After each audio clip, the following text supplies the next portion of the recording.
Se a proposta do presidente Roberto Campos Neto avançar, como ficará a autonomia do Banco Central?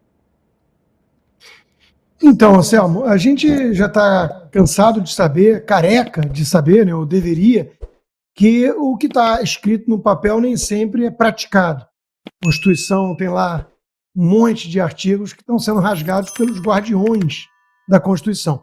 Eu começo por aí para dizer o seguinte: é muito importante ter um Banco Central independente por lei e com autonomia operacional de facto. Isso é muito importante. Foi um modelo encontrado nas economias modernas para permitir que as decisões do board, do Comitê de Política Monetária, sejam decisões técnicas, decisões ligadas ao objetivo, à missão precípua, e eu diria até mais do que precípua, deveria ser ou deve ser a única do Banco Central, que é manter a estabilidade de preços, o poder de compra da moeda, ou seja, combater a inflação, né? Eu digo isso porque tem países ou grupos ideológicos que defendem mais de uma função. Nos Estados Unidos mesmo tem, né? O PIB passa a ser uma meta também, e eu acho isso um equívoco. Isso é a visão meio consensual da escola clássica moderna.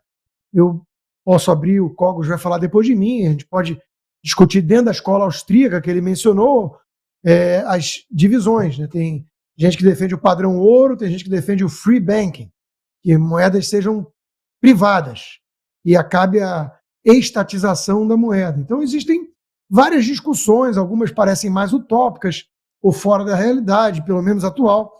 O importante para o público numa sexta-feira santa, a essa hora da noite, do Bradock, entender, eu não vou entrar nas questões tão técnicas.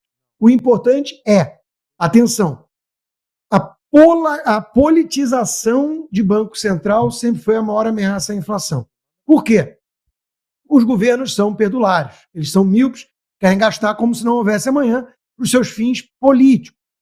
Ele tem basicamente 3 formas de se financiar: imposto, emitir dívida ou produzir a inflação. Quando ele aumenta imposto, isso gera impopularidade. Todo mundo sabe que está deixando uma parcela maior do seu ganho na mão do leão, né? Quando ele emite dívida, começa a ficar muito endividado, isso pressiona a taxa de juros na economia, porque temos um governo na mão de agiotas, né? E os juros mais altos acaba prejudicando toda a cadeia produtiva e gerando recessão. Então, o imposto inflacionário é sempre e sempre foi o mais tentador. Você emite moeda / crédito e financia a gastança do governo como se não houvesse amanhã. E quem paga a conta? O último da cadeia, que não vai nem perceber num primeiro momento, porque a inflação, além de tudo e principalmente, é uma transferência de riqueza. E no início ainda vai gerar manchetes maravilhosas que a Miriam Leitão sequer vai precisar dizer: olha, muito ruim isso, mas é bom.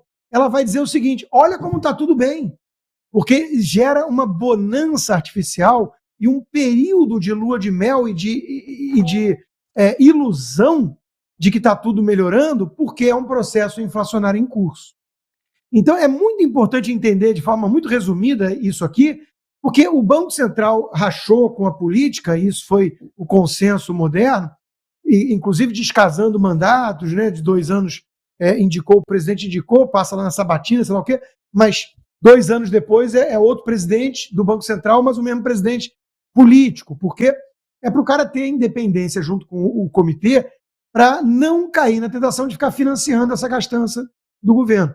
Quando os governos estaduais tinham os seus bancos estaduais, a turma que já passou de 40 vai lembrar o que era Banespa, Banerj.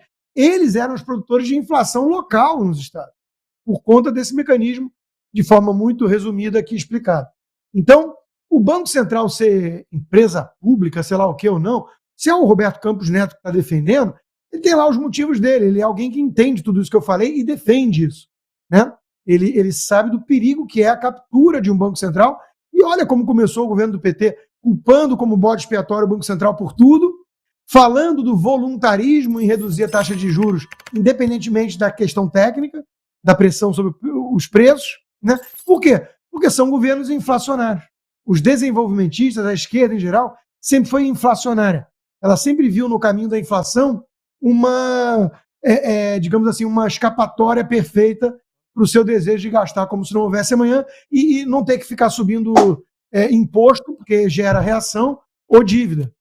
Então é disso que se trata aqui. O importante é, já que não temos o padrão ouro, já que não vamos ter free banking, moedas privadas tão cedo, né, o Bitcoin, as criptomoedas oferecem, digamos assim, uma palhinha disso, principalmente para os libertários, e hoje está aumentando o escopo de gente interessada no assunto, mas o fato é que o Banco Central tem que ser mantido longe das garras da política, porque a alternativa é inflação.